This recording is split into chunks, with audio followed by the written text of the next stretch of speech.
Assalamualaikum warahmatullahi wabarakatuh. Alhamdulillah, wassalatu wassalamu ala Rasulillah wa ala alihi wa ashabihi wa mawalah, wa la hawla wa la quwwata illa billah. Yaqulu Allah Ta'ala fil Qur'anil Karim, ya ayyuhalladzina amanu taqullaha haqqa tuqatih wa la tamutunna illa wa antum muslimun. Amma ba'd, para hadirin, ikhwan dan akhwat, Bapak Ibu, a'azzani Allah wa iyyakum ajma'in. Alhamdulillah, kita sama-sama bersyukur kepada Allah Subhanahu wa taala yang telah melimpah curahkan nikmat-nikmatnya kepada kita, terutama kita yang dimudahkan dalam menjalankan agama, kita yang dimudahkan dalam menapaki jalan yang benar, kita yang dimudahkan berada di atas manhaj yang lurus. Semua itu merupakan nikmat Allah Subhanahu wa taala yang tidak tertanding dengan nikmat-nikmat yang lainnya. Dan bahkan puncaknya kenikmatan adalah ketika seorang hamba berada di atas jalan yang lurus. Allah Subhanahu wa taala mengatakan, "Shiratal ladzina an'amta 'alaihim." Jalan orang-orang yang Engkau berikan nikmat kepada mereka. Berarti kenikmatan adalah ketika seorang hamba berada di atas jalan shiratal mustaqim, bukan jalan orang-orang yang Allah murkai, dan bukan pula jalan orang-orang yang tersesat. Maka kita memohon setiap harinya kepada Allah Subhanahu wa taala agar kita diberikan ilmu yang bermanfaat yang menghantarkan kita kepada amal. Itulah jalan shiratal mustaqim. Bukan orang-orang yang diberi ilmu namun tidak diamalkan, atau orang yang beramal namun tanpa didasari ilmu. Itu semuanya kita minta minimal 17 kali sehari. Salawat dan salam semoga senantiasa terlimpah curahkan kepada Nabi kita Muhammad sallallahu alaihi wa ala alihi wasallam. Para jamaah rahimani wa rahimakumullah, insyaallah kita akan mengkaji pembahasan terkait dengan tazkiyatun nufus, dan kita akan membahas tema yang ketiga, yaitu bahwasanya Al-Qur'anul Karim adalah sumber daripada pensucian jiwa. Jadi sumber penyucian jiwa itu ada pada Al-Qur'anul Karim.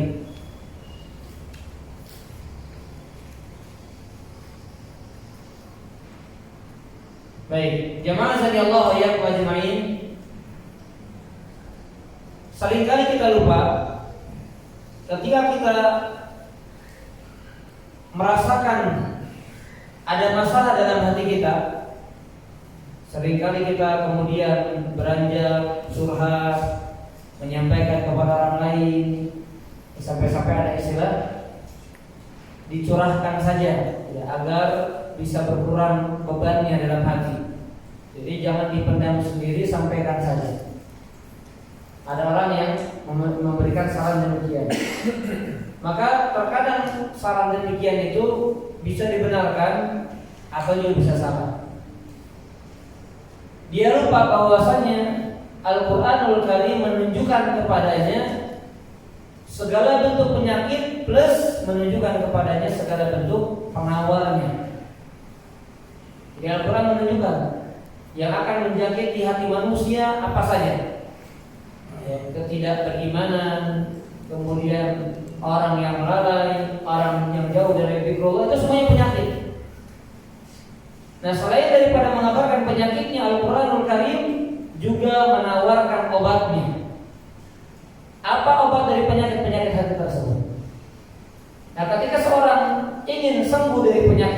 terutama penyakit hatinya, karena penyakit hati adalah penyakit yang paling membahayakan dalam hidupnya, dalam kehidupan dunia dan kehidupan akhiratnya. Maka yang perlu kita ingatlah bahwasanya Al-Qur'anul Karim sumber penyucian jiwa. Al-Qur'anul Karim sumber penyembuh dari segala penyakit hati dan jiwa. Nah, itu wajib kita imani.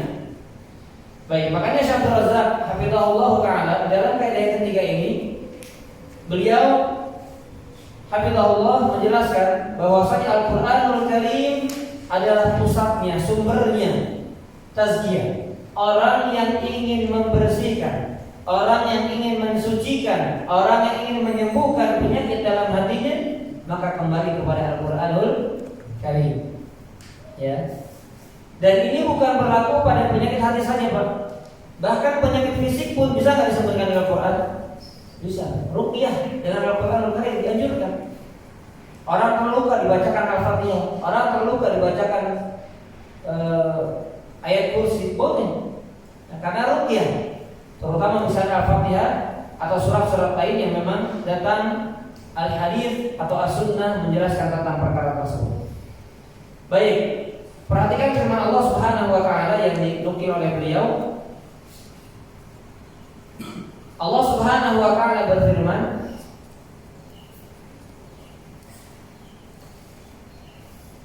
kata Allah Subhanahu wa taala ya di dalam ayat ini, sana dicantumkan suratnya. Surat Ali Imran ayat ke-164 ya. Surat Ali Imran ayat ke-164. Ini dalil pertama yang menjadi dalil bagi kaidah yang ketiga. Kata Allah, laqad manallahu 'alal mu'minin idh ba'atha fihim rasulan min anfusihim yatlu 'alaihim ayatihi wa yuzakkihim wa yu'allimuhumul kitaba wal hikmah ila akhir ayat. Nah, yang akan garis bawahi kalimat wa yuzakkihim. Ya, garis bawahi kata wa yuzakkihim. Allah mengatakan sungguh-sungguh. Nah, ini dengan dua huruf taukid namanya. Penegasan ya. Laqad, sungguh-sungguh. Manallahu 'alal mu'minin. Allah telah memberikan karunia kepada orang-orang beriman. Apa karunia yang Allah berikan kepada orang-orang beriman? Idz ba'atsa fihim rasula, yaitu ketika Allah Subhanahu wa taala mengutus seorang rasul di tengah-tengah mereka, di tengah-tengah mereka. Nah, ini yang sering kita lupakan juga para hadirin azanillahu yakum. Diutusnya seorang rasul di tengah-tengah kita merupakan nikmat terbesar yang Allah berikan kepada kita. Coba tanpa rasul tersesat dalam. Ya. Tanpa diutus seseorang rasul, siapa yang akan menunjukkan kita ke jalan Allah? Siapa yang akan membuat kita berada di atas jalan yang lurus, yang menghantarkan kita ke jalan Allah Subhanahu wa taala? Diutusnya rasul min anfusihim, kata Allah. Ya, dari kalangan mereka sendiri. Apa tugasnya? Yatlu 'alaihim. Tugasnya adalah membacakan kepada mereka ayatihi, ayat-ayatnya. Ayat-ayat Allah maksudnya. Wa yuzakkihim, dan menyucikan jiwa mereka. Wa yu'allimuhumul kitab wal hikmah, dan mengajarkan kepada mereka kitab Al-Qur'an dan hikmah yaitu sunnah. Wa in kanu min qablu la fi dhalalin mubin, meskipun sebelumnya mereka benar-benar dalam kesesatan yang nyata. Nah, jadi diutusnya para rasul yang tadinya manusia berada dalam kesesatan ditunjukkan oleh Rasul alaihi salatu wasallam, karena tugas Rasul adalah membacakan ayat-ayat yang menyucikan jiwa mereka, mengajarkan kepada mereka Alkitab dan As-Sunnah, sehingga mereka yang tadinya berada pada kesesatan, pada kegelapan, pada penyimpangan, kemudian terarah kepada jalan yang penuh cahaya. Yukhrijuhum minadh-dhulumati ila nur. Ya, sering dengar ayatnya. Allahu waliyyul ladzina amanu. Allah adalah penolong orang-orang beriman. Itu ayat yang datang dua ayat setelah ayat kursi. Ya, ayat yang datang setelah ayat kursi. Dua ayat yang datang setelah ayat kursi. Itu di antara di antara hikmahnya, di antara tugasnya, di antara kewajiban Rasul alaihi salatu wasallam adalah membaca ayat-ayat Allah Subhanahu wa taala wa yuzakkihim, dan menyucikan mereka. Baik, ikhwan fillah, azani Allah wa iyyakum ajmain. Makanya kata Syekh Razak, perhatikan, hal yang paling agung yang dengannya jiwa itu akan suci, akan bersih adalah Al-Qur'anul Karim. Sumbernya itu. Sumbernya adalah Al-Qur'anul Karim. Di mana Al-Qur'anul Karim kitab tazkiyah, yaitu sebuah kitab yang menyucikan jiwa, wa manba'uha wa ma'inuha, dan sumbernya bahkan dari sana. Maka barang siapa yang menginginkan penyucian jiwanya, dibersihkan hatinya, dibersihkan ruhnya, maka dia cari di dalam kitabullah Al-Qur'anul Karim.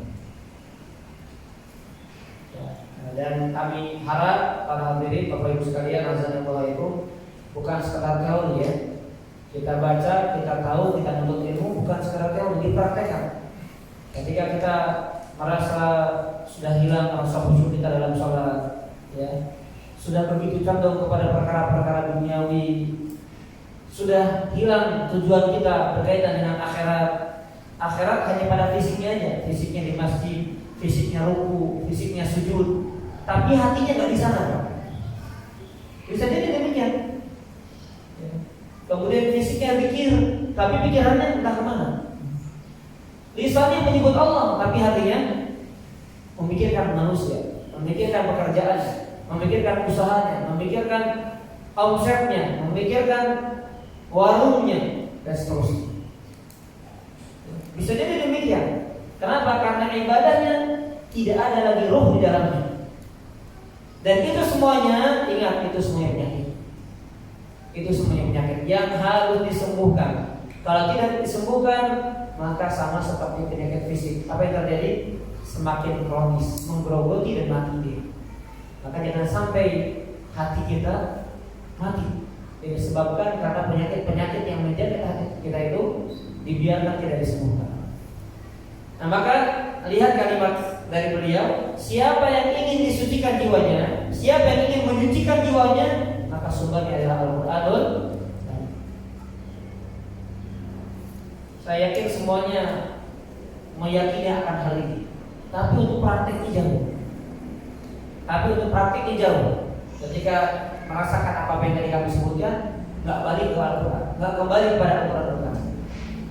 Baik, Ibnu Abbas radhiyallahu anhu berkata, Allah menjamin bagi siapa saja yang mengikuti Al-Quranul Karim, alla yadhilla fid dunya, dia tidak akan pernah tersesat di dunia. Jaminan dari Allah, Pak.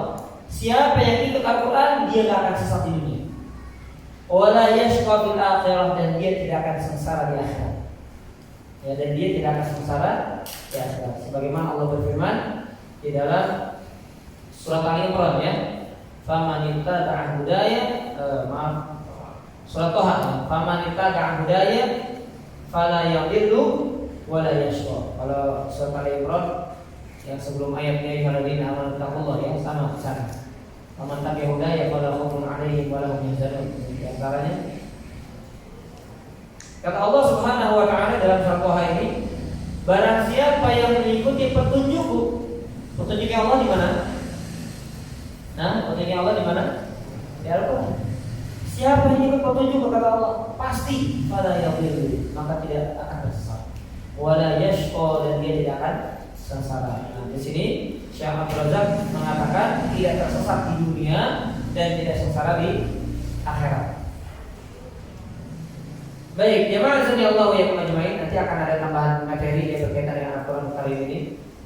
Al-Imam Ibnu Qayyim berkata, Al-Qur'an huwa syifa'at tam.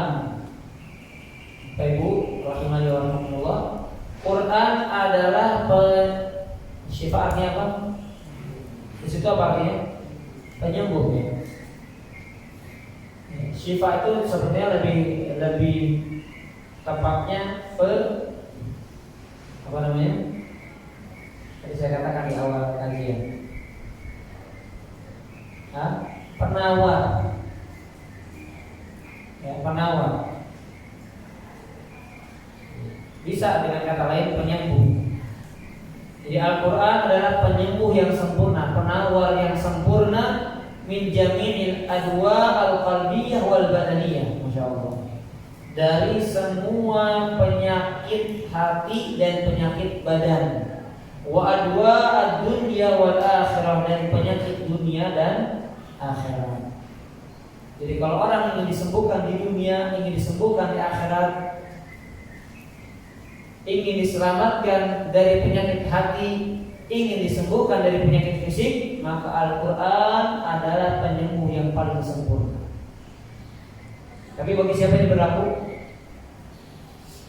Bagi siapa berlakunya?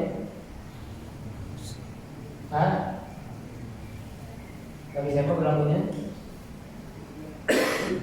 Bagi orang yang beriman. Ya. Sebagaimana Allah firmankan, ya, untuk tambahkan jawabnya, Bapak Ibu sekalian, di dalam surat Al-Isra ayat ke-82. Kita yang merasakan ini, yang tersinggung dengan ayat ini, maka beristighfar Bapak Ibu. Nastaghfirullah wa natubu ilaih. Kita mohon ampun sama Allah dan kita bertobat kepada Allah Subhanahu wa taala. Ayatnya ayat yang ma'ruf ya, ayat yang masyhur. Allah mengatakan wa nunazzilu minal qur'ani ma huwa syifaa'u wa rahmatul lil mu'minin. Allah mengatakan dan kami turunkan dari Al-Qur'an ma huwa syifaa', sesuatu yang menjadi penawar, penyembuh, wa rahmatun lil mu'minin, dan rahmat bagi orang-orang yang beriman, wa la yazidul zalimina illa khasara, dan tidak akan bertambah Al-Quran itu bagi orang zalim kecuali adalah menambah kerugian. Jadi bagi orang beriman dalam ayat ini, ikhwani fi din azza Allah wa yakum ajmain wa akhwat fillah, bagi orang beriman Al-Qur'an menjadi sumber rahmat, Al-Qur'an menjadi sumber penyembuh. Tapi tidak berlaku bagi orang-orang yang zalim. Karena Allah mengatakan kalau Al-Qur'an bagi orang zalim, justru Al-Qur'an akan menambah kerugian bagi orang zalim. Nah kita Bapak Ibu sekalian, kalau kita merasa rugi waktu terbuang dengan baca Quran, berarti kita sudah masuk ayat ini, Pak. Kita merasa rugi meluangkan waktu untuk belajar Al-Quran, baik tajwid bagi yang belum tajwidnya benar, baik untuk menghafalkannya bagi yang belum banyak hafalannya, bagi yang ingin mentadaburinya. Dan ini PR kita yang paling banyak mentadabur Al-Quran. Karena kebanyakan kita banyak baca aja, baca gitu. Kita tadaburinya enggak. Nanti akan dijelaskan oleh Syekh Abdul Razak. Orang yang baca dan tidak memahami, tidak berusaha mentadaburi isinya, dia tidak membaca Al-Quran dengan sebenar-benar bacaan. Walaupun tajwidnya bagus, tilawahnya bagus, nadanya, langgamnya bagus, tapi kalau tidak ditadaburi, nanti akan dijelaskan, dia tidak membaca Al-Quran dengan sebenar-benar bacaan. Nah, jemaah azan Allah yang majmu'in, jadi orang kalau merasa rugi, dan kita sering begitu mungkin Pak, lalu sibuk kerja padahal 8 jam, kemudian misalnya tidur 6-8 jam lagi,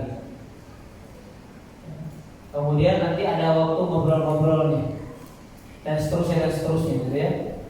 Yang pernah disampaikan oleh guru kami, ini sisa tersisa itu waktu efektifnya 2 jam untuk Quran.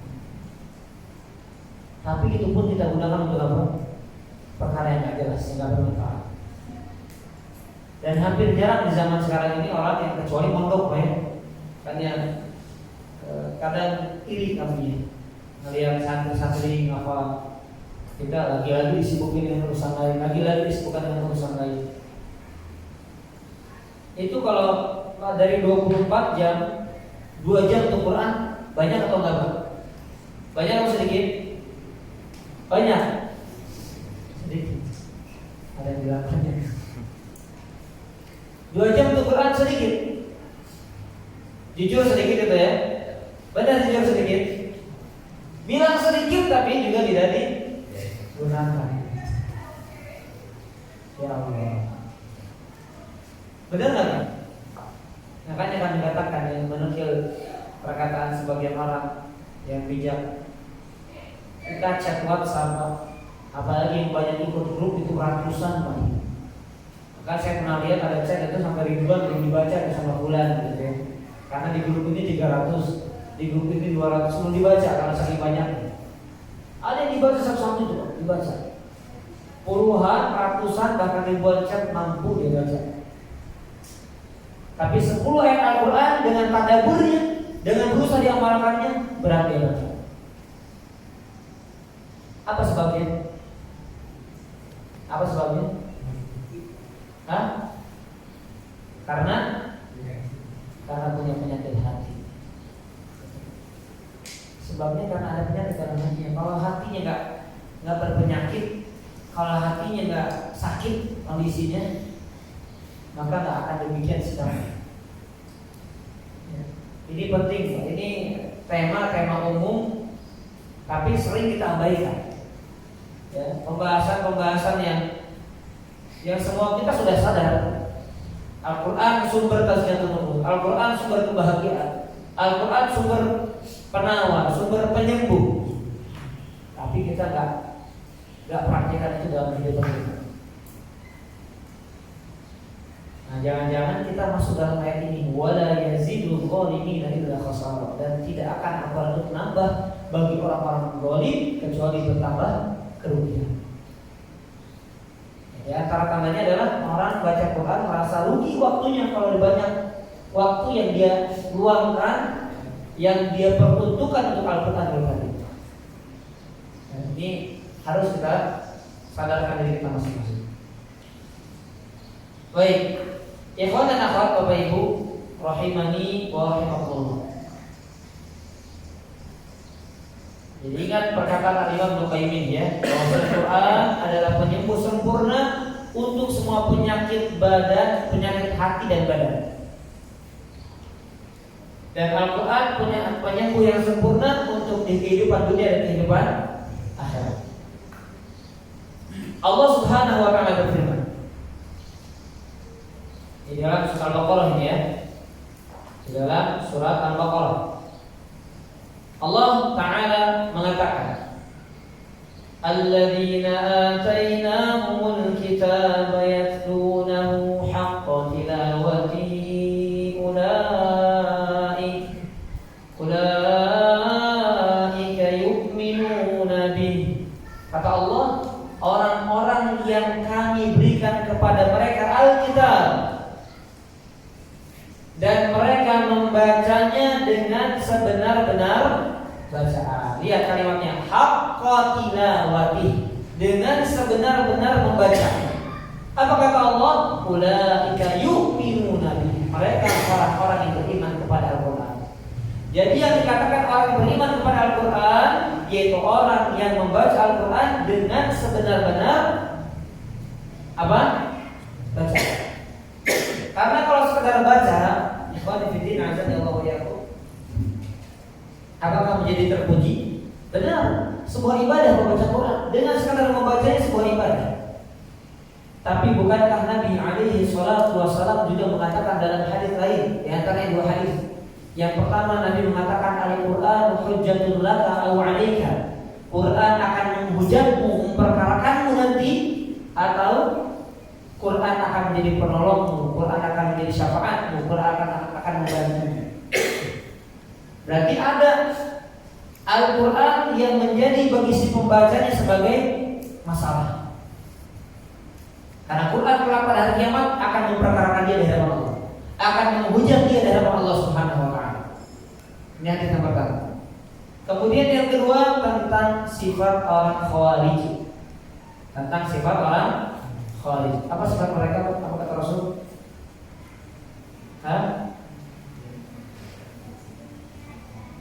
Yaqra'una al-Qur'ana wa la yujawizu hanajirahum.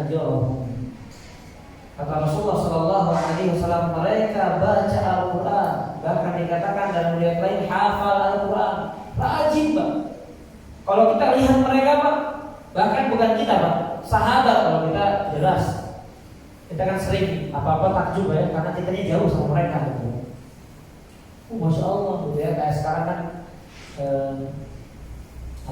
di mana-mana hafid Quran itu sudah di mana-mana Pak ya. Sekarang ada wong cilik gitu ya, budak detik, anak kecil 5, 6 atau 7 tahun, 8 tahun, 10 tahun hafal Quran, luar biasa. Sedikit tapi Pak ya. Kita takjub Pak, karena kita berada di zaman yang sudah asik Al-Quran itu. Kalau zaman dulu itu bukan sesuatu yang aneh, bukan sesuatu yang bikin wah gitu Pak. Kebaikan kita bukan nggak takjub, tapi itu sudah menjadi kebiasaan orang-orang yang dididik akan menjadi para ulama al-bani nanti. Ya. Nah, makanya perbandingannya dia, kalau kalian melihat ibadah mereka kata Rasulullah SAW, maka kalian akan merasa diri kalian kurang. Itu sahabat Pak yang luar biasa. Kalau kita jelas kita takjub, kita merasa kurang karena kita jauh gitu. Kalau kalian lihat ibadah mereka akan luar biasa. Tapi apa kata Nabi SAW? Mereka membaca Al-Quran, tapi bacaan yang tidak sampai ke kerongkongan mereka. Akhirnya tidak sampai ke untuk melewati kerongkongan aja enggak Pak. Jadi cuma di lisan aja, di mulut aja mentok sudah. Bukankah kita selama ini demikian? Bukankah sikap kita terhadap Al-Quran demikian selama ini Pak? Begitulah kita. Ya na'udzubillah min dzalik. Baik. Maka perlu diperhatikan ya, membaca Al-Quran dengan sebenar-benar bacaan. Itu yang Allah minta dari kita, itu yang Allah perintahkan dari kita, itu yang Allah suruh kepada kita semua. Baik, lihat penjelasannya. Membaca Alkitab atau Al-Quranul Karim dengan sebenar-benar bacaan, yaitu dengan cara apa? Jelaskan di sana lihat. Yaitu dengan cara membacanya, menghafalnya, memahaminya, dan mentadaburinya, juga mengamalkannya. Membaca, menghafalkan, memahami, mentadaburi, dan mengamalkan. Ini tafsiran yang ditafsirkan oleh para sahabat dan tabi'in. Ya, ini tafsiran yang ditafsirkan oleh para sahabat dan para tabi'in alaihi wassalatu wassalam. Nah, tabi'in radhiyallahu anhum ajma'in. Ya. Dan ini yang diperintahkan Rasulullah sallallahu alaihi wasallam. Jamaah zakiyallahu wa iyyakum ajma'in. Baik, kami tambahkan berkaitan dengan perkara ini, Al-Quranul Karim bukan sekadar dibaca, walaupun 3 hak Quran. Hak Quran berapa?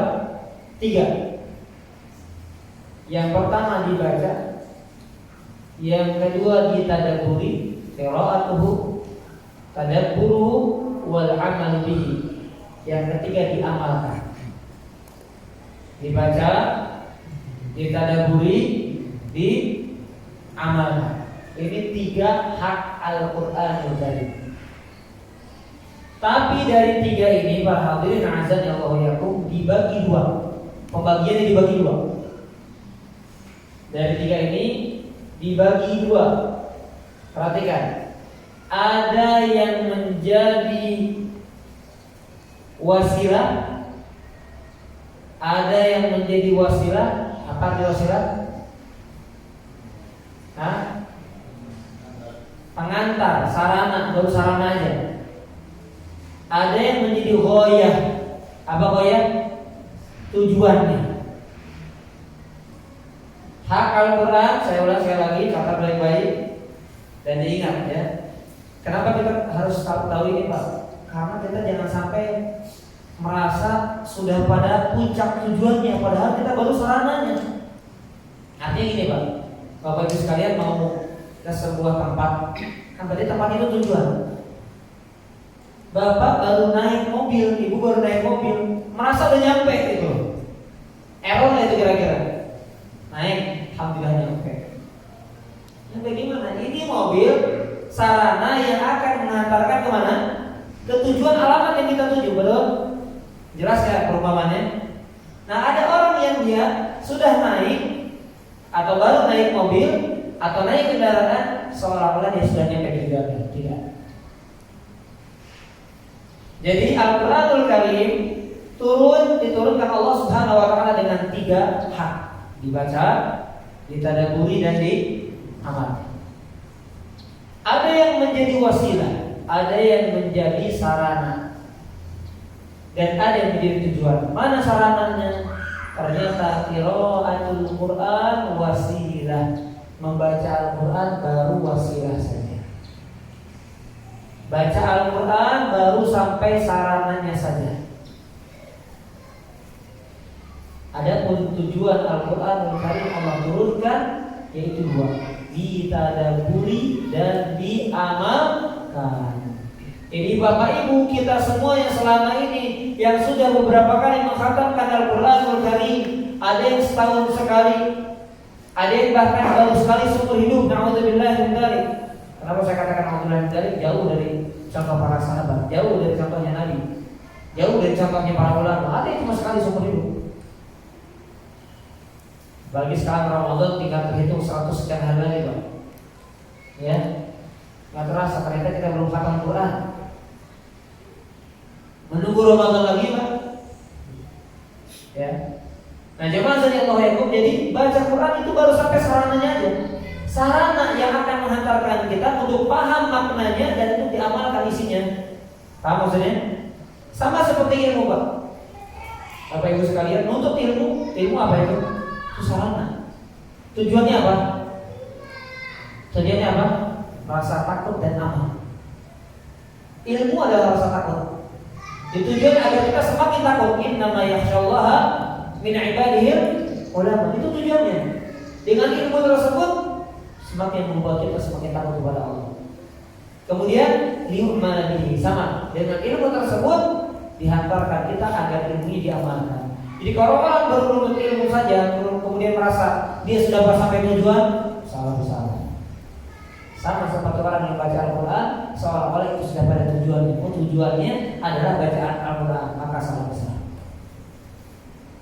Ya, maka para hadirin Bapak Ibu sekalian yang anaknya mondok, ya, yang anak diarahkan kepada Al-Quran, kita juga yang belajar jangan salah langkah. Kita yang belajar tajwid, kita yang belajar menghafal Al-Quran, kita yang baca Al-Quran, itu baru sampai syaratnya saja. Ada tujuan yang paling utama, lebih agung daripada itu semuanya, yaitu berusaha ditadaburi dan diamalkan. Berusaha ditadaburi dan diamalkan. Maka saya kasih PR untuk saya pribadi dan kita semuanya, jangan terlalu hari usahakan kecuali kita selain daripada baca Al-Quran ada ayat yang kita tadaburi. Maka insya Allah itu hak Al-Quran yang kita pahami tersebut sebagai tujuan utama dari diturunkan Al-Quran kita penuhi. Kemudian kita berusaha untuk mengamalkan. Ya. Baik, perhatikan jemaah sekalian Allah ajma'in. Ada kalimat, lihat. Ibnu Mas'ud berkata, "Kana rajulun minna idza ta'allama 10 ayat." Ini sudah masyhur juga, Pak. Di antara kami itu ada orang-orang yang kalau dia belajar 10 ayat lam yujawizhunna, maka mereka tidak akan melampaui 10 ayat itu. Sampai apa? Hatta ya'rif ma'anihinna wal 'amal bihinna. Sampai paham betul apa yang terkandung dalam 10 ayat itu dan sampai diamalkan apa yang bisa diamalkan dari 10 ayat itu. Yaitu apa namanya? Persaksian seorang sahabat yang mulia. Jadi dulu bahkan bukan rajul di sini satu orang ya. Jadi di antara kami itu para sahabat mereka belajar 10 ayat, kemudian didalami, direnungi, ditadaburi, diselami kandungannya, kemudian diamalkan apa yang bisa diamalkannya. Setelah itu barulah dia beralih ke 10 ayat berikutnya. Kalau kita kan baca gitu ya, hafal, belajar, tapi apa yang terkandung dalam ayat ini, apa yang terkandung dalam surat ini, belum apa-apa. Jadi seolah-olah kitab yang menjadi petunjuk kehidupan dan kebahagiaan dunia dan akhirat dia seolah-olah Quran yang dia baca. Quran baca paham orang. Seolah-olah dia membaca memang bahasa lain ya Pak ya. Dia membaca bahasa luar negeri yang dia sekedar baca tapi dia nggak paham maknanya. Pada Al-Quran Allah perintahkan agar bagaimana kita menyelami dan merenungi isi kandungannya. Ya. Dan ini PR kita semuanya perhatikan dan kami tegaskan sekali lagi PR kita bersama adalah kita yang khususnya sudah ngaji lupa dengan tujuan ini, lupa dengan tujuan mentadaburi Quran. Jadi saya sarankan juga para hadirin kalau bisa harus digalakan juga Pak, ya majelis tafsir Quran, majelis tadabbur Quran, karena kalau nggak begitu Pak, kalau kita mengandalkan diri banyak malasnya Pak, godaan setannya banyak Pak. Ya godaan setannya banyak, belum lagi fitnah keluarganya, anak istri kita atau pasangan kita yang membuat kita nggak menyimpankan diri. Hanya orang yang berikan pasangan yang membuat pasangannya tersebut dia jadi sibuk dengan Quran, jadi sibuk dengan ilmu, ini pasangan yang soleh. Tapi yang membuat dia jauh dari Allah, Pak kan sudah kerja seharian, punya waktu buat keluarga, kan ada yang begitu Pak. Jadi mau baca Quran, belum anaknya ini, belum istrinya, belum ininya, habis waktu sudah dunia. Ya. Baik. Lihat kalimat berikutnya, nanti kita bacakan, kita sampaikan ayatnya berkaitan dengan tadabbur Quran ini. Membaca Al-Quranul Karim, qiraatul Quran duna fahmi ma'ani, tanpa memahami maknanya. Dan saya yakin semua kita tersinggung dengan kalimat ini. Semua kita tanpa terkecuali membaca Al-Quranul Karim tanpa memahami maknanya atau tanpa beramal dengan apa yang datang padanya, maka tidak terhitung, tidak dianggap membaca dengan sebenar-benarnya. Paham maksudnya? Jadi orang yang cuma baca tapi nggak paham, maka dia baca tapi tidak membaca dengan sebenar-benar bacaannya. Saya bayangkan Pak. Jadi selama ini kita bacaan Bapak nggak benar, ternyata bacaan kita juga nggak benar.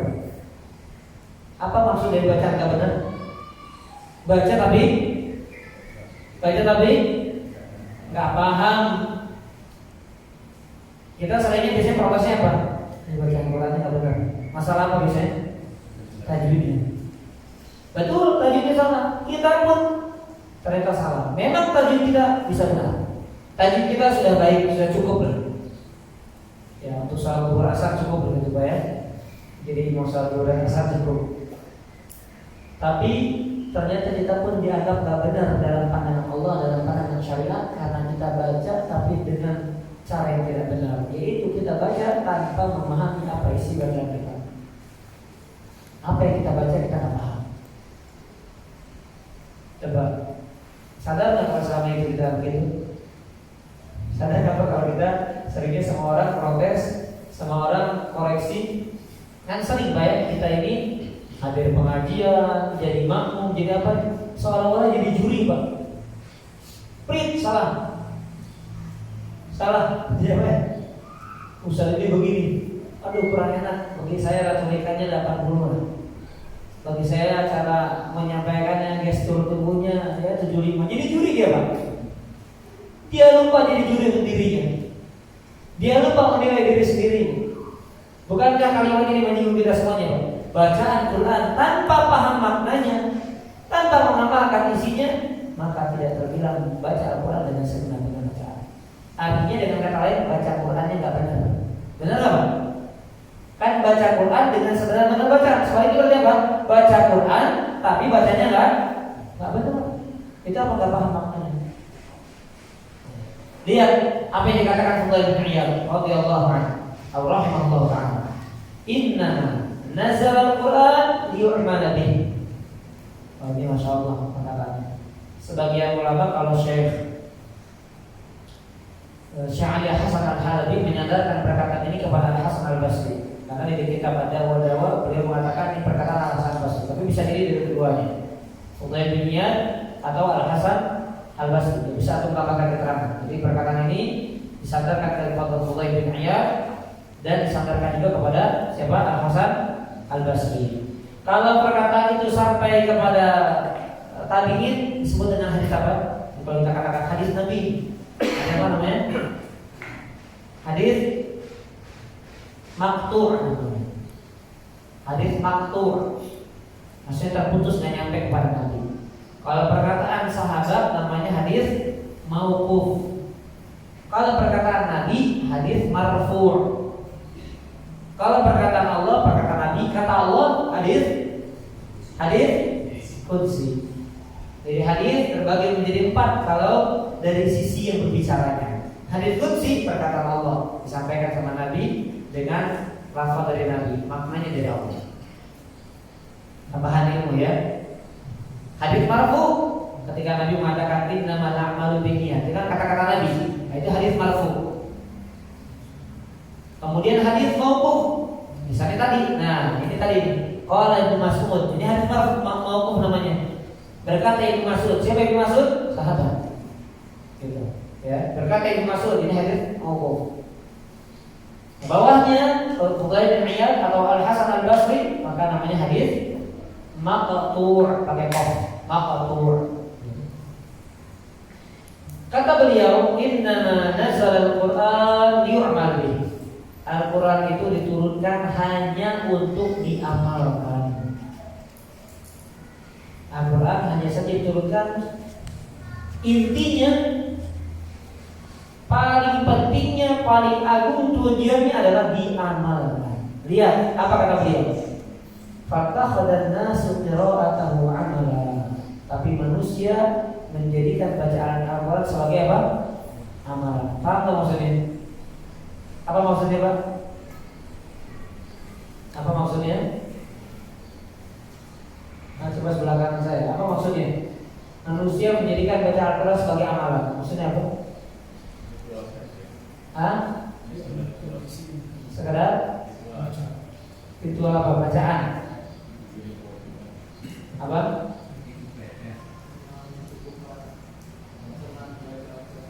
Mencukupkan diri bacaan Al-Quran seolah-olah sudah beramal. Apa amalan antum hari ini? Baca Al-Quran 1 juz, ya kan? Amalannya apa? Baca Al-Quran 1 juz. Padahal itu bukan mengamalkan Al-Quran. Al-Quran diamalkan isi kandungannya. Dan bagaimana akan diamalkan kalau dia tidak paham dengan isi kandungannya? Benar, orang yang baca Al-Quran bagian dari beramal, karena tercatat sebagai ibadah, betul? 1 hurufnya berapa? 10 kebaikan, betul.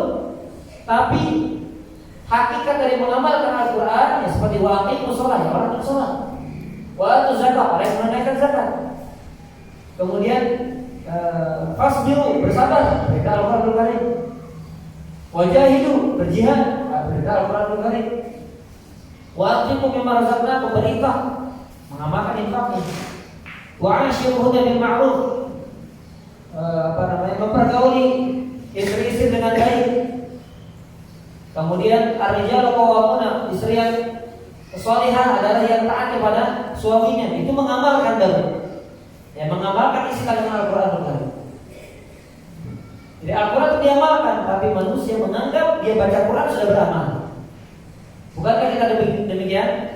Jawabannya, ya, dia lagi, Pak. Kita lagi, Pak. Ini tingkah kita begini, Pak, ya. Kita nggak usah bicara jauh-jauh di luar sana. Kita Pak yang mendengar langsung ceramah ini. Baik, jemaah sekalian Allah wa iyyakum ajma'in. Saya berikan contoh. Kita sering baca Al-Quranul Karim, tapi kita tidak membacanya dengan sebenar-benar bacaan. Kita tidak membacanya dengan sebenar-benar bacaan. Contohnya surat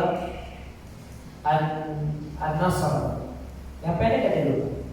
Idza jaa nasrullahi wal fath wa ra'aitan nasa yadkhuluna fi dinillahi afwaja fasabbih bihamdi rabbika wastaghfirhu innahu kana tawwaba. Apa yang kita bisa pahami dari apa perenungan yang bisa kita pahami dari surat An-Nasr ini? Yang gampang ya, apabila datang pertolongan Allah dan kemenangan, maka bertasbihlah sanjung Allah dan beristighfar kepada Allah. Fasabbih bihamdi rabbika wastaghfir. Ditanggung sama Allah. Innahu kana tawwab. Tapi ini poinnya apa?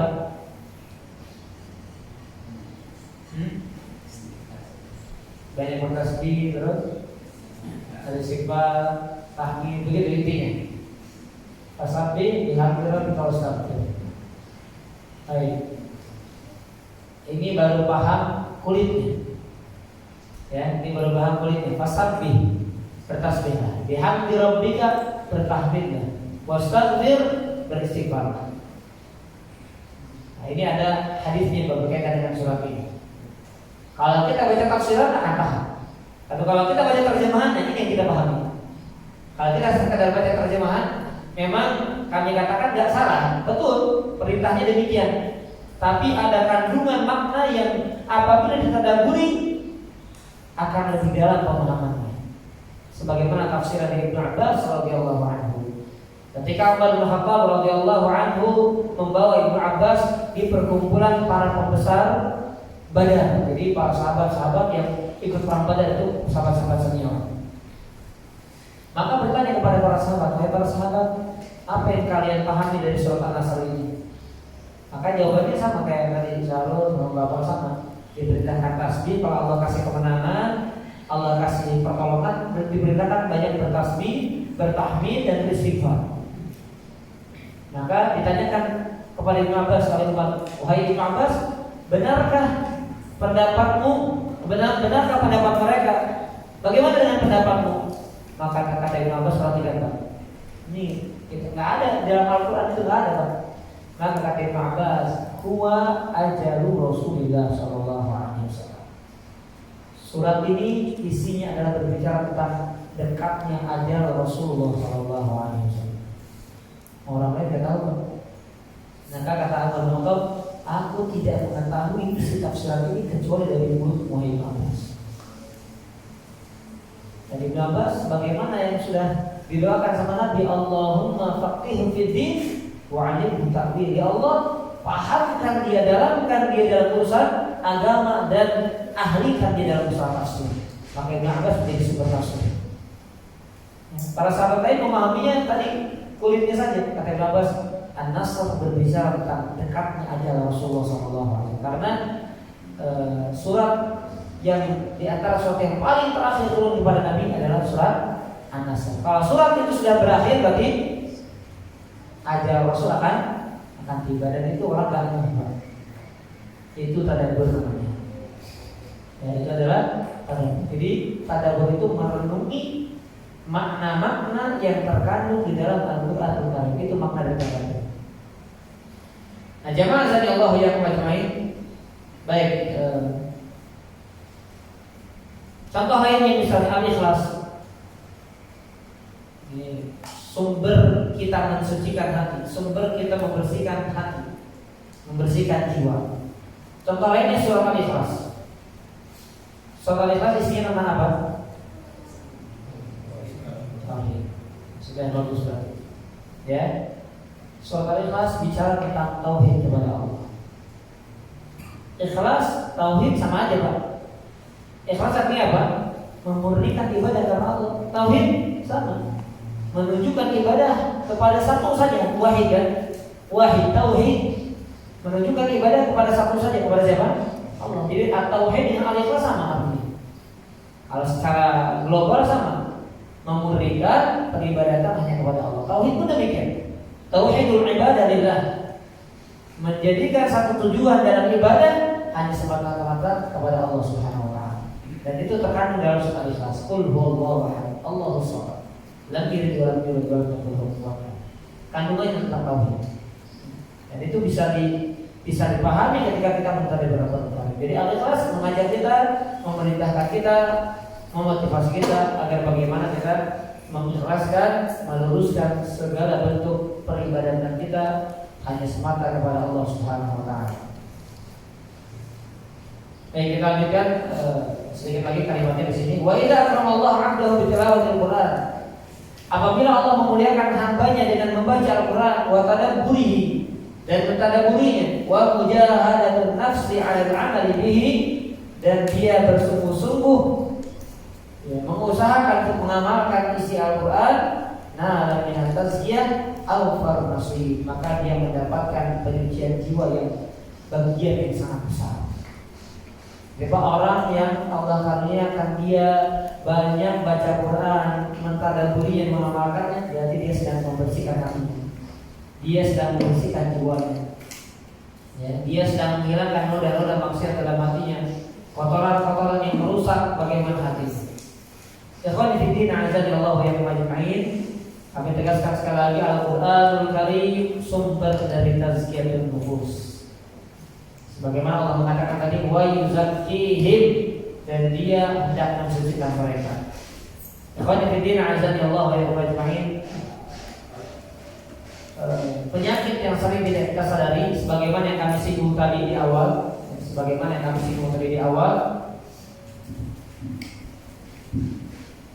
adalah hubbu dunia, cinta kepada dunia. Ini penyakit, Pak. Penyakit ini merusak segala bentuk ibadah kita kepada Allah. Salat seorang hamba rusak, di antara sebab utamanya adalah karena kecintaan dia kepada dunia. Zikir dia, kemudian tilawahnya dia, dan segala bentuk ibadah rusak, di antara sumber utamanya adalah karena cinta dunia. Pernah kita sampaikan baik kaidahnya, hubbud dunya ra'su kulli khati'ah. Ingat, cinta dunia adalah pokok dari sumber dari segala kesalahan. Tapi mungkin agak majuan atau biar yang di luar masuk, mau dikosong banget yang ada penuh di luar ya. Saya silakan agak majuan. Ya, hubbud dunya ra'su kulli khati'atin. Cinta dunia adalah pokok sumber segala bentuk kesalahan, kerusakan. Maka sebaliknya, tidak cinta dunia sumber kebahagiaan. Tidak cinta ke dunia sumber segala kebaikan. Atau dengan kata lain, hubbul akhirah, cinta kepada akhirat. Orang yang hatinya sudah condong kepada dunia, apa yang diharapkan dalam hidupnya? Ruhnya senantiasa dikaitkan dengan dunia. Kalau dapat dunia dia ridho sama Allah, Pak. Kalau dapat dunia dia ridho sama Allah. Tapi kalau tidak dapat dunia, maka dia terjerumus, tergelincir, masuk lubang jauh dari Allah Subhanahu wa taala. Mari kita renungi ya, sebagai bentuk pengamalan dari poin ini, kita renungkan kalimat ini. Ya. Di dalam surat Al-Hajj ayat yang ke-11. Silakan kalau bisa dibuka Pak ya, yang bawa Quran atau bawa handphone dibuka ini aplikasinya. Surat Al-Hajj ayat yang ke-11, halaman 333. Halaman 333. Dalam Al-Quran yang versi Madinah ya. Jangan-jangan kita di sini, Pak. Ibu-ibu juga perhatikan ya. Para akhwat juga perhatikan.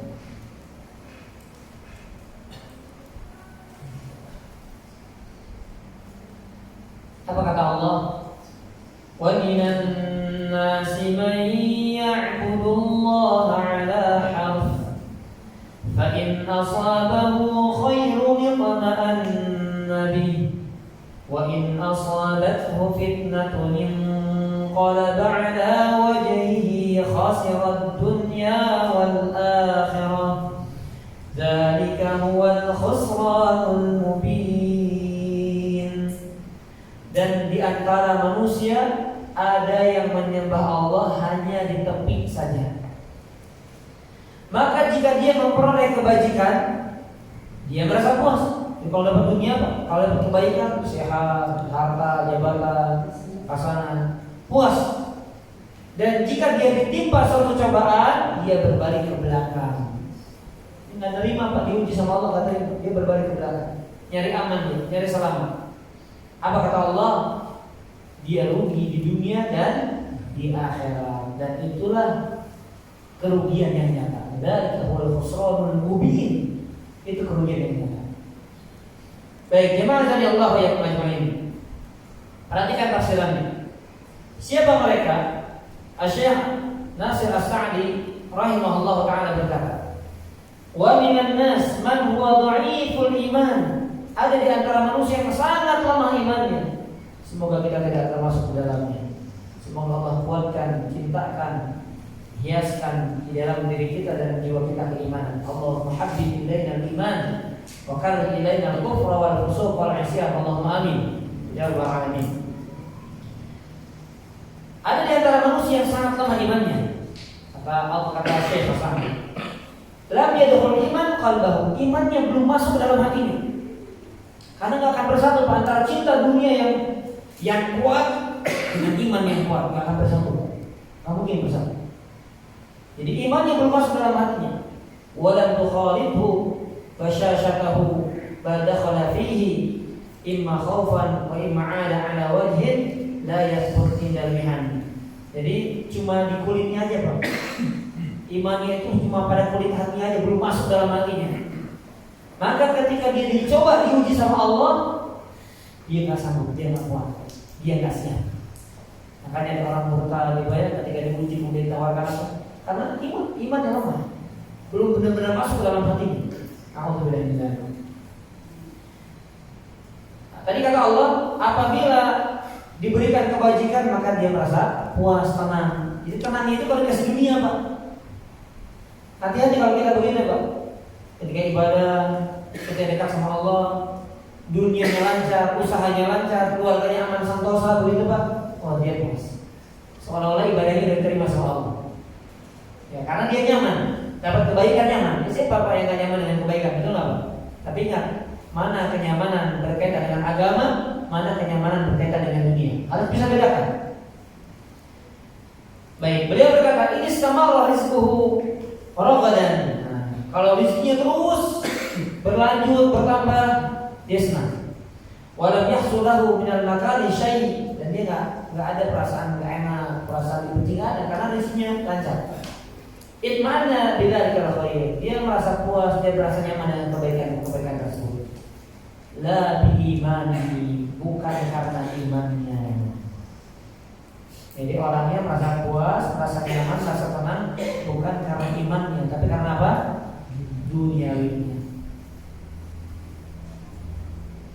Ya. Sekarang orang yang sulit, yang sempit, yang miskin, yang fakir, yang susah, ada nggak yang tenang? Ada nggak yang nyaman? Banyak.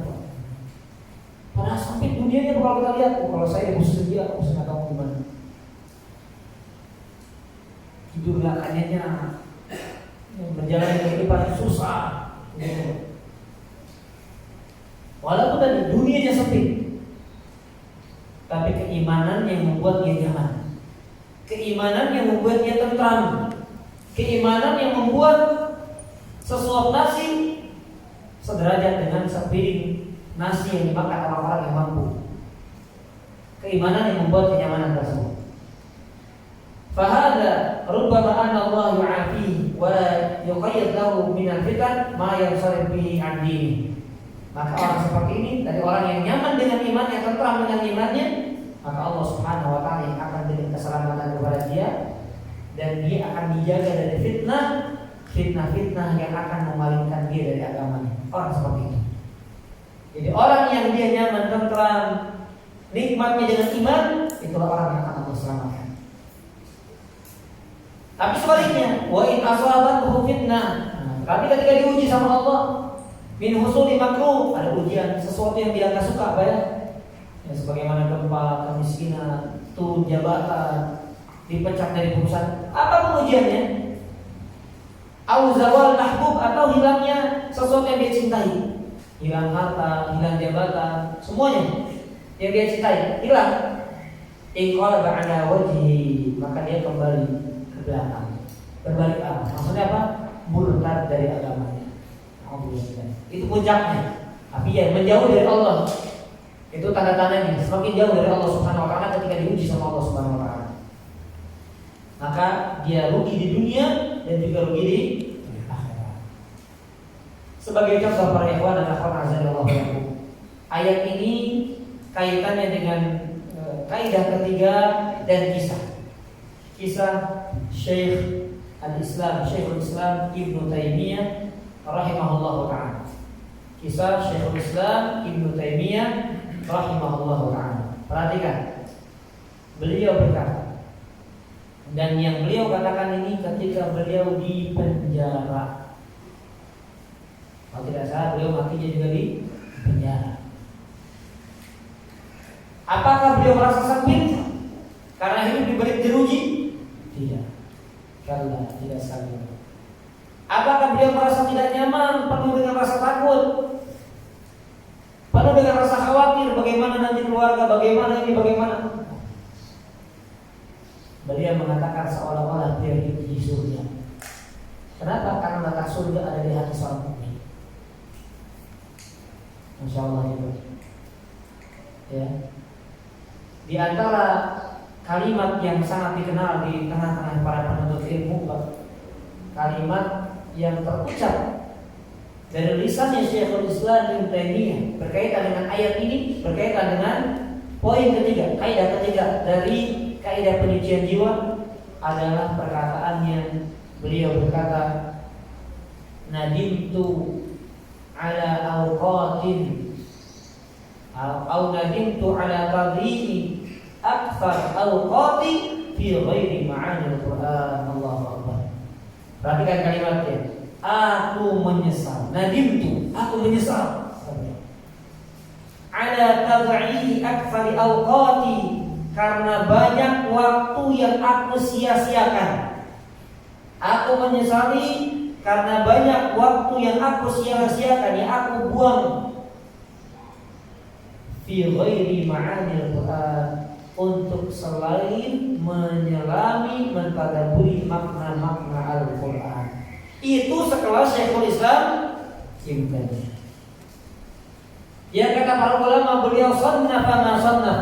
Beliau sudah menulis apa yang beliau tulis, mengarang apa yang beliau karang, sebanyak-banyaknya. Lihat bagaimana majmu' fatwanya berjilid-jilid. Bahkan dalam hal tafsir beliau ahlinya, Pak. Di antara ahli tafsir itu Syekhul Islam Taimiyah. Tapi beliau mengatakan, aku bisa, kenapa gak banyak waktuku aku gunakan untuk menyelami kandungan makna Al-Quran. Kalau sekarang beliau menyesal, bagaimana dengan kita? Yang banyak sekali ayat-ayat, ribuan ayat kita tak paham. Padahal hidup Allah kasih panjang kan? Kita yang sudah menginjak 30, 40, 50, 60 sudah mulai besok, Pak. Sudah mulai besok. Pekan depan tidak akan mulai. Seandainya kita sudah kata demikian, Bapak Ibu sekalian azan yang mau sekalipun Allah tambah umur kita 1000 tahun lagi, maka akan pernah selesai Quran. Kalau kita sikap kita sampai hari ini begini, Pak, Allah tambah bagimu, aku tambah 1000 tahun lagi. Untuk benar tekadmu itu bohong.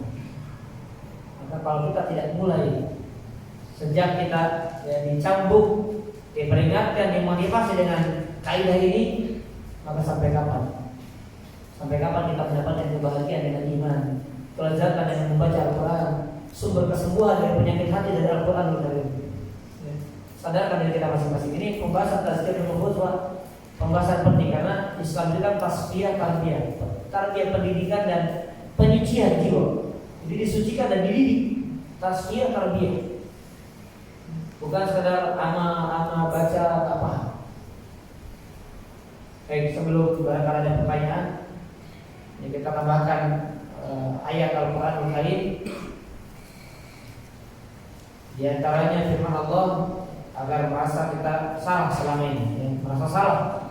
Orang kalau merasa salah dulu, insya Allah dia akan berubah gitu. Tapi kalau orang merasa udah benar, sulit untuk diperbaiki karena sudah benar. Surat Muhammad di antaranya ada dua kalimat yang sama, ada surat Muhammad dan surat An-Nisa. Surat Muhammad ayat 24. Surat Muhammad ayat 24.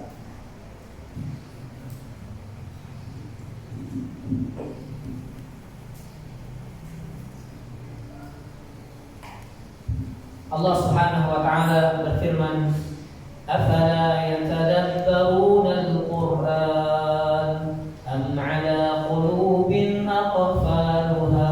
Tidakkah mereka mentadabburi Al-Qur'an atau jangan-jangan hati mereka terkunci? Jadi ya, ternyata bisa jadi kita terkunci hatinya karena nggak meluangkan waktu, nggak menyempatkan waktu, nggak sengaja mengusahakan agar bagaimana Al-Quran yang kita baca kita pahami. Ini Allah yang katakan, Bapak Ibu sekalian, ikhwan dan akhwat fillah. Ini Allah yang katakan, jangan-jangan hati mereka ada kuncinya, terkunci hati mereka karena mereka tidak mentadabbur Al-Quran.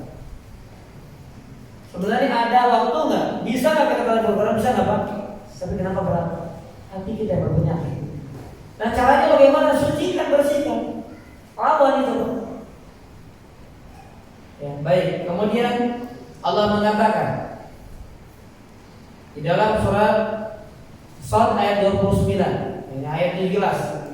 Sebagai dalil dari kaidah ketiga ini Pak ya. Shad ayat ke-13. Maaf ayat 29. Dalil yang sangat jelas dari kaidah yang ketiga ini. Surat Shad ayat ke-29.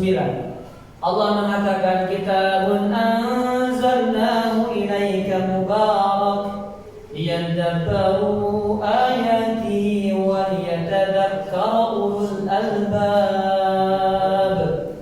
Al-Quranul Karim yang kami turunkan kepada Muhammad, mubarakun yang penuh berkah. Liyadabbaru ayatihi, untuk ditadaburi. Ini Pak. Ini Bapak Ibu sekalian, ini tujuan utamanya. Kata Allah, kami turunkan kepadamu yang penuh berkah untuk ditadaburi. Wa yatadakkaru ulul albab, dan untuk diambil pelajaran oleh orang-orang yang berakal. Kita masih punya akal enggak? Jangan-jangan kita tahu enggak punya akal. Kita punya akal tapi enggak sehat, tapi berpenyakit sehingga menyebabkan kita tidak mau mentadabbur Al-Quran. Tidak sempat, bukan enggak mau. Kita mau tapi tidak menyempatkan waktu, sama aja sebetulnya. Sama aja. Intinya enggak mentadabbur Al-Quran. Nastaghfirullah wa natubu ilaih. Kita mohon ampun dan kita bertobat kepada Allah Subhanahu wa taala. Baik, jemaah dan Allah wa iyyakum ajma'in. Sebagai penutup, Al-Imam Ibnu Qayyim rahimahullah taala beliau mengatakan bahwasanya di antara pintu masuk syaitan, di antara celah syaitan menjerumuskan manusia untuk jauh dari Allah, menjerumuskan manusia untuk jatuh ke dalam dosa, adalah membisikkan dalam jiwanya. Terus dibisikkan jiwanya. Dan bisikan jiwa ini bisa dilawan dengan apa? Dengan al-fiqh, dengan pikiran. Bisikan jiwa dilawan dengan pikiran. Pikiran seperti apa yang bermanfaat? Pikiran yang bermanfaat adalah pikiran yang ditujukan untuk Allah dan untuk akhirat. Ini penting. Bisikan jiwa sering dapat dibisikkan. Paling banyak kita dibisikkan untuk apa? Kalaupun kita nggak maksiat, Bapak Ibu di sana, kalaupun kita jauh dari maksiat di sana, fitnah wanita, fitnah harta, ya, fitnah jabatan. Kalaupun kita nggak demikian, biasanya apa Pak? Maksiat yang sehari-hari sering kita terjerumus ke sana. Apa Pak? Lalai waktu Pak. Waktu yang digunakan bukan pada perkara manfaat. Banyak nggak Pak? Banyak. Tidur rebahan, nonton sana, nonton ini, itu Pak. Paling banyak orang yang nggak mensyukuri waktunya, yang memanfaatkan waktunya itu fitnah besar juga Pak. Lalai. Ini lalai itu kan lawan kata dari dzakir. Orang yang zikir lawannya apa? Lalai. Dan orang yang lalai sempit pasti hidupnya Pak. Wa man a'rada an dzikri fa inna lahu ma'isyatan dhanka. Surah Al-Hajj kalau enggak salah. Barang siapa yang berpaling dari mengingatku, berarti lalai Pak. Apa kata Allah? Maka baginya kehidupan yang sempit. Baik, pikiran tak dilawan ya. Bisikan dilawan dengan pikiran. Pikiran yang paling bermanfaat adalah pikiran yang ditujukan kepada Allah dan tujuannya akhirat. Artinya kita apa? Lagi-lagi bukan Allah, lagi-lagi dunia. Itu Pak ya. Mikirnya apa selain Allah dan memikirkan dunia selain akhirat. Nah, beliau mengatakan ada 5. Ini sebagai penutup saya singkat saja. Pikiran yang ditujukan kepada Allah dan akhirat itu 5. 5 jenisnya, 5 macamnya. Pikiran yang ditujukan kepada Allah dan pikiran yang ditujukan kepada akhirat ada 5. Yang pertama, al-fikratu fi ayatillahi munazzalah, memikirkan tentang ayat-ayat Allah yang diturunkan di dalam Al-Quran. Nah, ini tema kita, tadabbur Quran. Jadi Bapak Ibu sekalian, kalau kita di fisika, kalau kita ambil Quran, ambil Quran, baca 1-2 ayat, baca dengan tadabburnya. Masih kurang tambah lagi, baca dengan tadabburnya. Karena itu pikiran, kalau kita memikirkan ayat-ayat Allah, berarti kita memikirkan Allah dan akhirat kita. Yang pertama, memikirkan tentang ayat-ayat Allah yang Allah turunkan dalam Al-Quran. Yang kedua, al-fikratu fi ayatillahil kauniyah, memikirkan tentang ayat-ayat Allah di alam semesta. Maksudnya apa? Tadabbur alam. Ya, melihat langit, melihat gunung, melihat bumi, melihat diri sendiri. Itu semuanya menunjukkan akan apa? Tanda-tanda kebesaran Allah. Inna fi khalqis samawati wal ardi wa ikhtilafil laili wan nahar la ayatin lil albab. Sini bergantinya malam, penciptaan bumi, langit. Itu adalah ada tanda-tanda kebesaran Allah bagi orang-orang yang berakal. Jadi memikirkan tentang alam semesta juga termasuk memikirkan tentang Allah, memikirkan tentang akhirat. Yang ketiga, memikirkan tentang nikmat Allah. Al-fikratu fi ni'amillah, memikirkan tentang nikmat-nikmat Allah. Nah, kita harus pikirkan. Jadi ketika dibisikkan dalam jiwa, lawan dengan pikiran betapa banyak nikmat yang Allah berikan kepada saya, betapa banyak nikmat yang belum disyukuri. Nikmat mendengar, nikmat mata melihat, nikmat berbicara, nikmat bergerak, nikmat normal, nikmat sehat, nikmat berjalan, nikmat menyentuh, nikmat merasakan. Itu baru dalam diri kita. Nikmat harta, nikmat kemudahan, nikmat taufik, nikmat banyak, nggak terhitung, nggak bisa dirinci. Diurus satu-satu nggak bisa. Nah, kita pikirkan. Jadi kita memikirkan begitu banyak, terlimpah, tercurah kepada kita semuanya. Itu yang ketiga. Yang keempat, memikirkan tentang aib diri, memikirkan tentang kekurangan diri, memikirkan tentang kesalahan diri. Yang keempat. Jadi akan bermanfaat untuk pikiran kita, untuk hati kita. Yang terakhir, memikirkan tentang pentingnya waktu, memikirkan tentang pentingnya waktu. Ini 5 ini Pak ya, yang paling bermanfaat. Dan kalau 5 ini dijalankan, berarti dia memikirkan tentang Allah, memikirkan tentang akhirat. Pertama, memikirkan tentang ayat Allah dalam Al-Quran. Yang kedua, memikirkan tentang ayat-ayat Allah di alam semesta. Yang ketiga, memikirkan tentang nikmat-nikmat Allah. Yang keempat, memikirkan tentang aib diri, kesalahan diri. Yang kelima, memikirkan tentang pentingnya waktu. Yang kalau dibahas ini menjadi tema pembahasan tersendiri. Baik, wallahu a'lam bishawab. Ini jamaah zadallahu alaihi. Kita mohon kepada Allah Subhanahu wa taala, mudah-mudahan Allah mudahkan kepada kita semuanya untuk menjadi ahlul Quran, orang yang sibuk membaca, sibuk juga merenungi, mentadabburi, dan sibuk juga dalam mengamalkan isi kandungan Al-Quran. Dan ini PR kita bersama. Ingin bersih hatinya, ingin jernih hatinya, ingin baik hatinya, maka sumber utamanya adalah Al-Quranul Karim. Sebagaimana perkataan Utsman bin Affan radhiyallahu anhu juga, apa kata beliau? Lalu tahara qulubukum ma syabi'tum min kalam rabbikum. Seandainya hati kalian bersih, maka kalian tidak akan pernah kenyang dari membaca Al-Quran, mentadabbur Al-Quran. Wallahu a'lam bishawab. Baik, silakan bagi Bapak Ibu dan akhwat, kalau ada hal yang ditanyakan, kami persilakan. Wallahu a'lam bishawab. Baik.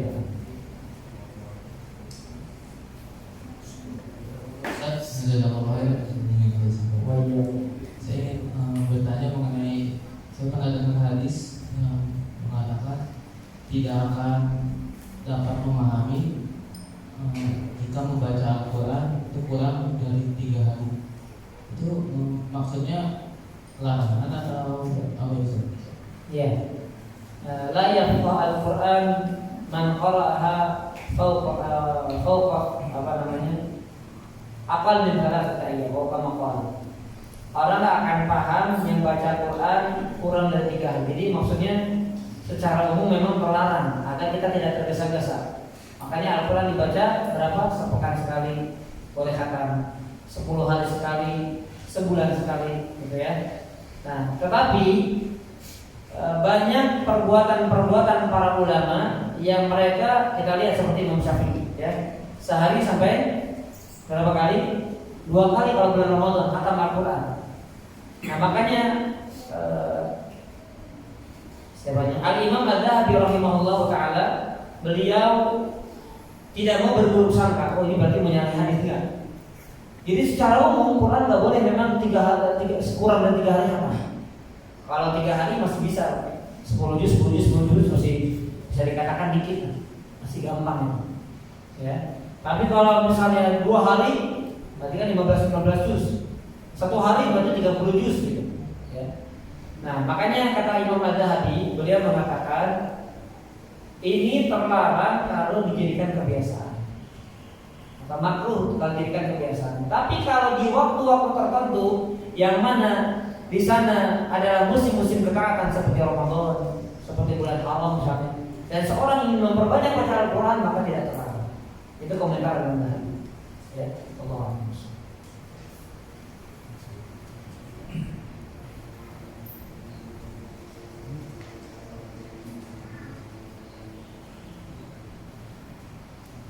Ustaz tadi sedikit menjelaskan jika tentang mengetahui tafsir Al-Quran saja belum cukup. Dari mana dan bagaimana cara mengamalkannya jika dari tafsiran saja belum cukup. Terima kasih Ustaz. Baik, saya tidak mengatakan, maksud saya bukan tidak cukup dari tafsiran ya, dari terjemahan nggak cukup. Dari terjemahan itu nggak cukup. Makanya bisa dibaca dalam pembahasan usul tafsir, Pak. Ada terjemah yang terlarang, harfiah itu sebenarnya kurang bagus, harfiah itu. Karena Quran nggak bisa, tapi kalau maksudnya pendekatan makna boleh. Tapi kalau dipahami Al-Quran secara harfiah dengan bahasa selain bahasa Al-Quran, maka nggak bisa. Ya. Maka dari itu para ulama lihat tafsiran, satu ayat tafsirannya berapa halaman, gitu ya. Nah di sana misalnya biasanya ulama ada misalnya dari hadis ini amalannya apa? Misalnya ya, Syekh Abu Bakar Jamil Al-Jazairi itu bagus beliau. Ada tafsir ijmali global, kemudian ada fawaid hadisnya. Dan di fawaid hadisnya biasanya di sana ada amalan. Misalnya contohnya isbatu aqidatil ba'ats wan nusyur. Dari ayat ini menetapkan tentang akidah kebangkitan dan hari di mana manusia itu dikumpulkan. Itu amalan bukan? Amalan hati kan? Kita meyakini dari ayat ini bahwasanya benar akan adanya hari kebangkitan, itu amalan. Jadi ada amalan hati, ada amalan lisan, ada amalan anggota badan, begitu Pak. Ya. Nah yang diyakini dengan hati, cinta, takut, benci, ya, dan lain-lain, itu bisa diamalkan. Dengan lisan, misalnya tadi fasabih bihamdi rabbika, benar. Ada amalan lisannya Pak, banyak bertasbih, banyak bertahmid, banyak beristighfar, itu amalan lisannya. Di antaranya Allah A'lam bishawab. Jadi biasanya ada tafsiran-tafsiran yang di sana dicantumkan amalan apa yang diamalkan dari ayat-ayat Al-Quran tadi. Baik, silakan kalau ada lagi di Ikhwan dan Akhwat. Boleh langsung ya. Jadi Ikhwan boleh langsung.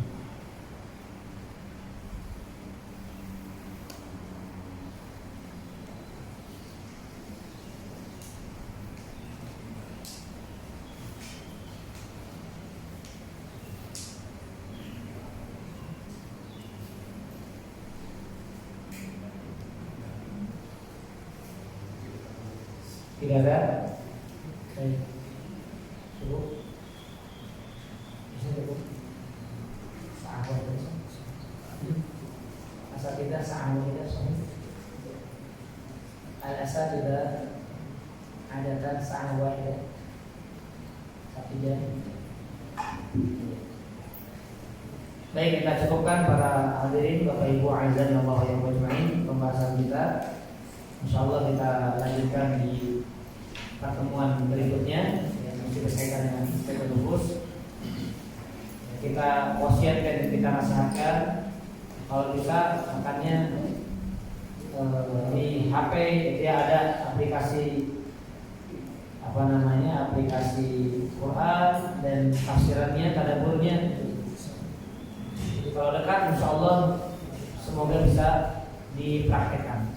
Atau mushaf Quran yang kita bawa, yang minimal terjemahan yang minimal, agar kita benar-benar mempraktekkan ilmu yang kita pelajari khususnya di hari ini.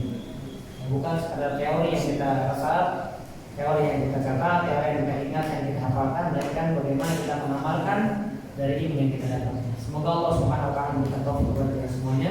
Kita tutup dengan doa kafaratul majelis. Subhanallah wa bihamdihi, asyhadu an la ilaha illa anta, astaghfiruka wa atubu ilaik. Sallallahu alaihi wasallam.